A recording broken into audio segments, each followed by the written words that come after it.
السلام علیکم جی. جو سانحہ ہوا ہے اس کے سلسلے میں میں نے پاکستانی کمیونٹی سے اور انٹرنیشنل کمیونٹی سے، جرنلسٹ سے اور سوشل میڈیا والوں سے کچھ باتیں کرنی ہیں. پہلی بات تو یہ ہے کہ مجھے یہ مصدقہ اطلاع مل چکی ہے کہ جو اٹیکرز تھے وہ پاکستانی نہیں تھے.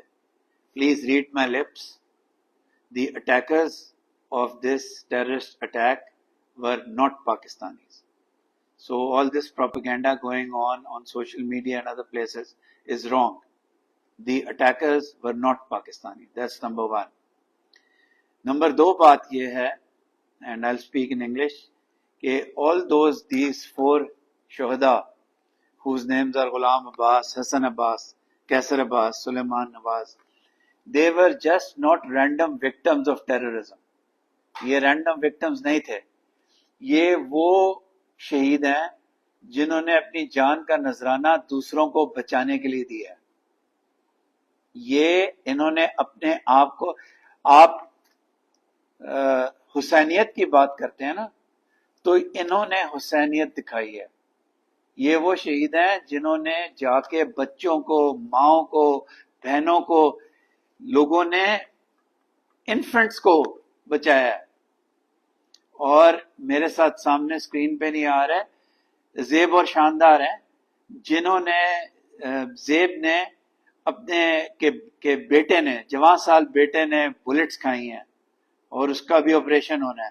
شاندار نے گاڑی کے نیچے سے بچوں کو بچایا ہے اور شاندار کی گود میں لوگ شہید ہوئے ہیں.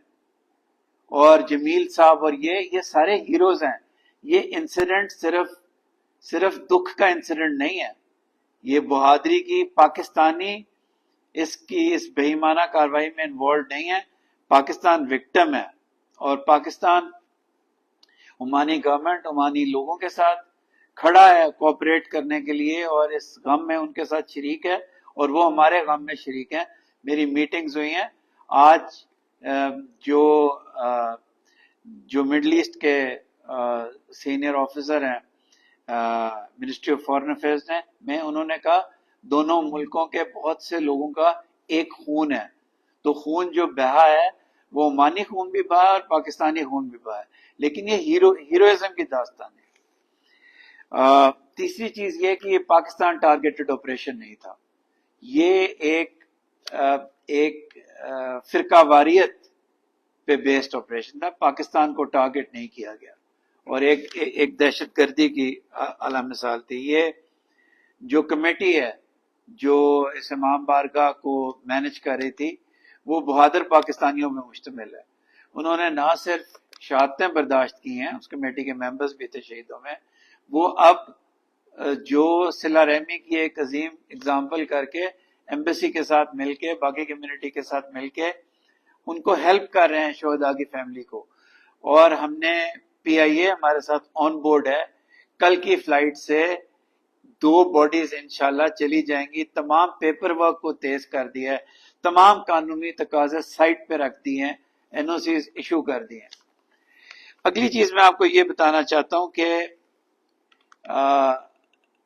اگر آپ نے کوئی مثال دیکھنی ہے، میں اپنے آفیسرز کا اور اپنے سٹاف کا شکریہ ادا کرنا چاہتا ہوں جو پچھلے 48 گھنٹے سے نہیں سوئے. اور آپ نے اگر کسی ایسی ایمبیسی کی مثال دیکھنا چاہتے ہیں کہ پاکستانی کمیونٹی، شہداء کی فیملیز اور جو غریب ہیں ان کے ساتھ کھڑے ہیں، تو آپ پاکستان ایمبیسی ان مسقط کی اگزامپل دیکھیں، جس کو کوئی ایکسٹرا آرڈنری کام نہیں کرنا پڑا اس ٹریجڈی میں. ہمارے ایمرجنسی لوپس واٹس ایپ کے جو میں سول سروسز اکیڈمی میں پڑھاتا تھا یہاں آلریڈی ان پلیس تھے. تو ہمارے تمام لوگوں کے ایمرجنسی نمبرز پہلے ہی پاکستانی کمیونٹی کے پاس تھے. آپ لوگوں کو یہ پتا ہونا چاہیے کہ جب ہاسٹیج سچویشن تھی اور اندر ہاسٹیجز تھے، سارے ہاسٹیجز کے پاس تقریباً میرا واٹس ایپ کا نمبر تھا. تو ماؤں، بہنوں، زیب، شاندار، ان لوگوں کے جو اس وقت وہاں تڑپ رہے تھے، تمام لوگوں کی کالیں ہمیں آ رہی تھی. تو یہ ایک ایسی ایمبیسی کی مثال ہے کہ جہاں سفیر کا نمبر تمام ہاسٹیجز کے پاس تھا اور ہم عمانی گورنمنٹ کو گائیڈ کر سکے کہ کس قسم کے آپریشن کی ضرورت ہے، اور انہوں نے بہت اچھا کیا. پھر میں آپ کو یہ بتانا چاہتا ہوں کہ یہ جو اس مینجمنٹ کمیٹی کے لوگ تھے اور جو وہ ہمارا بچہ ہے وہ پولیس آفیسر، یوسف الندابی جو شہید ہوا ہے، یہ وہ لوگ تھے جنہوں نے اپنی جان کا نذرانہ دیتے ہوئے یا اپنی جان خطرے میں ڈالتے ہوئے، یہ غازی ہیں جو بچ گئے ہیں، انہوں نے دروازے بند کروائے اپنے آپ کو ایکسپوز کر کے. اگر دروازے کھلے ہوتے امام بارگاہ کے اور لوگ باہر کی طرف جا رہے ہوتے تو وہ اوپر بیٹھے ہوئے سنائپرز کا کے لیے سٹنگ ڈک ہوتے.